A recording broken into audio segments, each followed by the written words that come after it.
Today I want to talk to you about 4 ways that you can know that you are valuing perfection over progress, that you have traded your sex addiction for perfection addiction.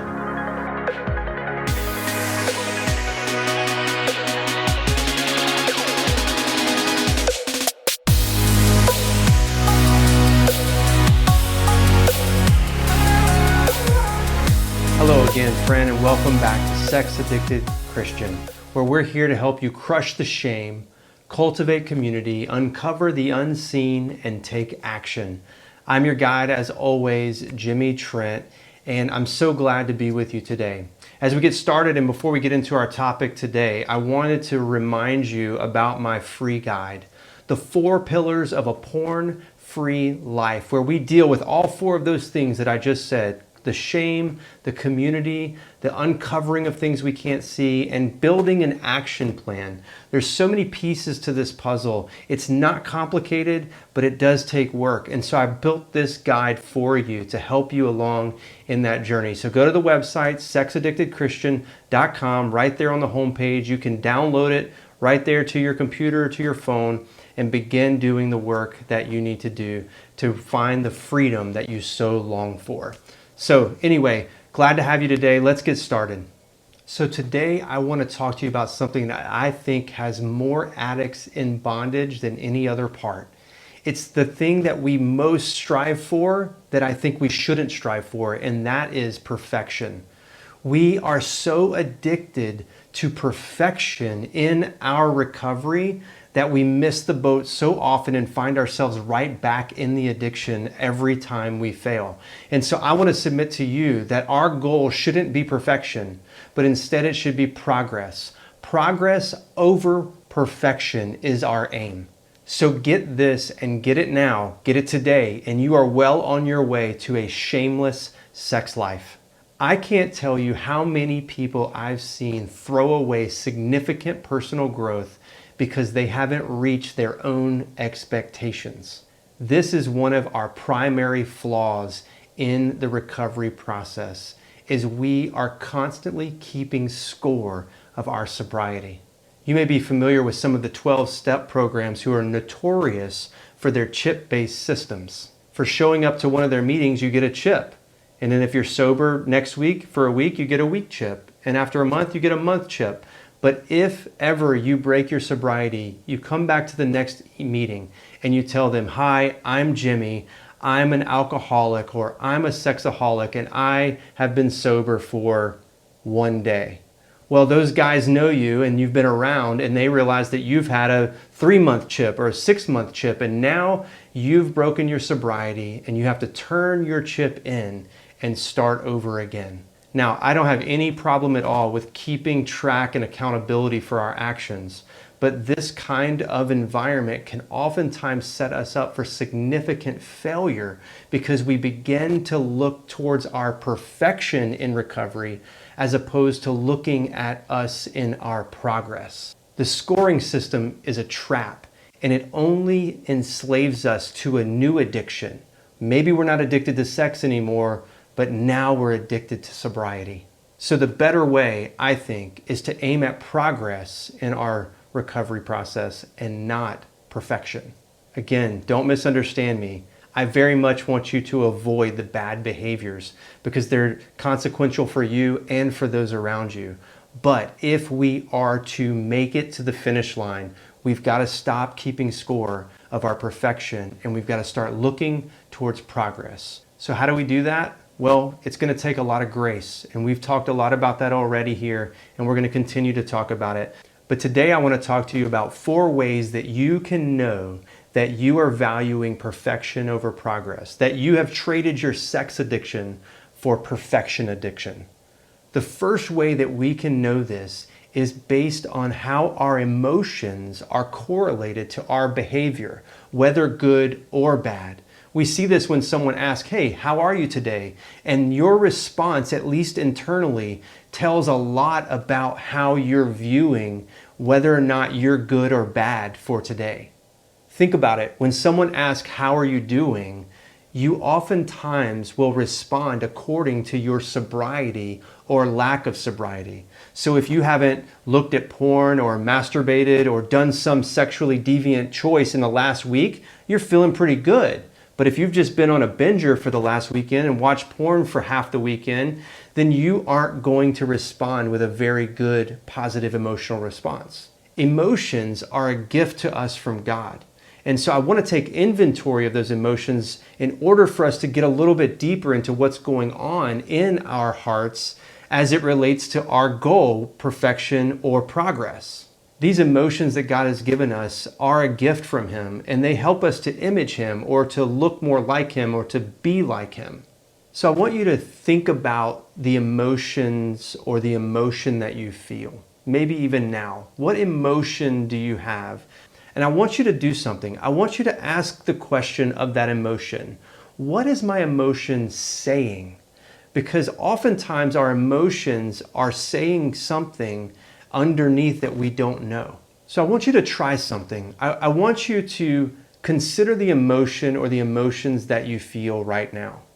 And I want you to attempt to give voice to that emotion. What is my emotion saying? What is my anger saying? What is my anxiety saying? Because emotions are very similar to like a check engine light on your car. If you drive a car like me, it's an older car, an '06 Honda, and oftentimes that check engine light will come on. But when that check engine light comes on, I don't know what the problem is. I have to take that car to a mechanic, and then the mechanic will hook that up to a computer, and then that computer will give it a code which then tells me what the car is trying to tell me, whether it's a fuel issue or an air issue or a transmission issue or any number of other things that are going to happen in that old beater that I drive. But that is what we have to do. Emotions are just like the check engine light in a car. They notify us of things that are going on underneath. And so if we give voice to our emotions, they can tell us a lot about what we believe and what we assume to be true or what we are truly worried about or where we're at. And so if you can mine down under the emotion, you can learn a lot about what's going on at a heart level within you and not just what you're doing in your mind and with your hands. I want to share this quick image with you. It's an emotions wheel. It's something that I use very often in the counseling room with friends that I'm trying to help there. And oftentimes we are just emotionally stifled. We don't really know much about emotions. I'm happy, I'm sad, I'm angry, I'm hungry. Those are so simple. There's so much more going on. And so take a look at the emotions wheel. In the center, you'll see the core emotions. And often what I'll do is I will ask, hey, based on today or in this moment, what emotion best describes how you feel? And so they'll pick one of the core emotions there in the center. And then once they've picked one of those, you'll fan out and into that second layer, you'll see a number of other emotions that are connected to that primary emotion. And there we can say, well, which of these emotions, if one or two, best describe, say, the anger that you feel? And then once they select that, it'll fan all the way out to the edge. And there at the edge, there are two more to choose from. And oftentimes, as we walk through that process, we're able to give more voice to the emotion that we feel and sometimes be able to better connect to what's really happening inside of us. So go ahead, give it a shot and see what you come up with. Shoot me an email or leave a comment below on how that emotions wheel went. Now, secondly, let's look at another way that we can know we're living for perfection instead of progress. Consider the moments when you do act out, when you end up looking at porn or masturbating.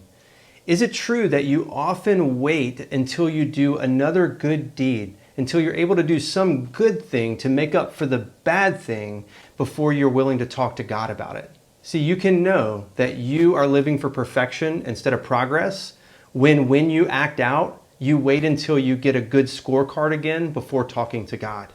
That's how we tend to act. We tend to keep score of our sobriety, and we believe that God is also doing that. This is a classic Christian move where it's clear evidence that we are taking too much stock in our performance and not enough stock in God's performance on our behalf.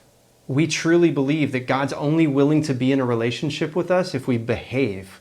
I mean, that's often how we've been treated by our parents, and ashamed to admit, I often treat my kids that way sometimes, is I want to be with them when they're good and I don't want to be with them when they're bad. But that's not how God is working with us. The truth is that God's relationship with you is based not on you, but on what He's done in Christ. And we're going to talk more about that in our final point. But for now, consider, do you tend to avoid God when you've done something bad? And do you wait until you've done something good so that you can feel a little better about being in conversation with Him again? Now, our third point is kind of similar but opposite the second point, in this, that we oftentimes take a lot of pride in ourselves when we've done well. So then, like the last time, when someone asks how you're doing and you haven't done anything bad for a while, you may respond with more positive reactions in terms of how you're feeling in that moment. So what we end up doing is taking a quick inventory of our addiction and our recovery status, and then we respond out of that. Instead, what we should be doing is pointing to Jesus' work on our behalf, but we tend to get caught up in our own work on our own behalf. This is, by definition, self-righteousness, right? And we talk a lot about that in church circles, but basically, I am good because I am good. And so don't get me wrong, again, as I've mentioned in many other videos, I value change. I want you to be different. And when you are doing well, I want you to celebrate it, but not because of your own strength, but because of the strength that God has given you. And so I want us to not point to ourselves, but point to the God who is giving us the help. But you should know that if you're operating on a scorecard mentality, you will never know true freedom from your addiction. Okay, so we're talking about the 4 ways that you can know that you're living for perfection instead of progress. And this last point is the most profound point that we can make. This point is that in your conversations with God, you never get to the point where you tell Him, thank you. When we say thank you to God, we are practicing a very important virtue, humility. Humility is the opposite of scorecard keeping. It's the opposite of pride in my own ability to do the things that I want to do. Humility says that I can't, but God can.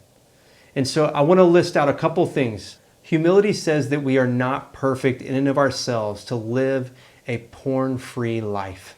Humility says that we are in need of forgiveness for our sex addiction. Humility says to God, please forgive me for the sin that I've committed.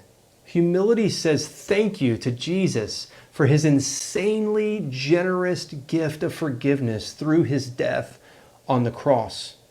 Humility says that I am not my addiction, but instead looks to the power of God in the resurrection of Jesus Christ for the power that we need to live a life of freedom. Humility says that I can turn away from my sex addiction because when Jesus ascended into heaven, He didn't leave me alone, but instead He sent the Holy Spirit, which now lives inside of me and gives me the power to live a porn-free life. And lastly, humility says that I can stand up again after I fall because my identity is not rooted in who I am, my successes and failures, but it's rooted in Jesus Christ. So I hope that today has been helpful for you, that as we consider this aim of progress, not perfection, we will grow in our recovery. Don't aim at perfection. Perfection is not the aim. Jesus was perfect already for you. Instead, I want you to rest deeply in His perfection so that you can progress. I want to be a help to you, and as I mentioned at the beginning, and I'll mention again here, I have written a simple 4-step guide, the 4 pillars of a porn-free life: crushing the shame, cultivating community, uncovering the things deep in our heart that we can't see, and then creating an action plan. So if you would, go to sexaddictedchristian.com. Right there at the front page, you can download the free guide. It's a gift from me to you, and I would love to hear from you. If you download it, shoot me an email, jimmy@sexaddictedchristian.com. Let me know how you're doing, how I can help. If there's other topics you want me to cover, I'm here for you. Until next time, friend, go in peace. God bless.